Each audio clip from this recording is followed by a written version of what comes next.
কিছু খবর আছে। আরে তুই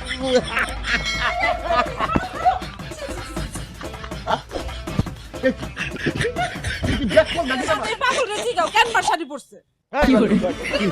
তখন আমি চিন্তা করে দেখলাম যে একটা লুঙ্গি তো পরে আছে, দুশো করে আরেকটা লুঙ্গি তাহলে থাকলো কেন একটা, এই একটা লুঙ্গি যদি দেখলাম দুশো করে আমি খাবি এই করে একটা লুঙ্গি পরছি, একটু চালাকি করলাম আমাকে। ও ডাকতে দে, জামাইকে তোমার শাড়ি পরতে। ইচ্ছা করে দিছি নাকি? সে গিয়া আমার সামনে থেকে খপ করে শাড়ি পরা শুরু করে দিল আমার সামনে। লজ্জায় আমি ঘর থেকে বাইরে হয়ে গেছি। তুমি বাড়িতে আইসাই আমাদের জামাই কেন জড়াইছো? তুমি জানো না যে এই বাড়িতে এখন মেয়ে আর মেয়ের জামাই আছে? একটা বিরাট খুশির খবর আছে তো। কি খুশির খবর আব্বা? যে আসার সময় দেখি আমাকে ছাগলটা ব্যা ব্যা করতেছে। ছাগল ব্যা ব্যা করতেছে মানে কি? ছাগল গর্ভবতী, ছাগলের বাচ্চা হবে।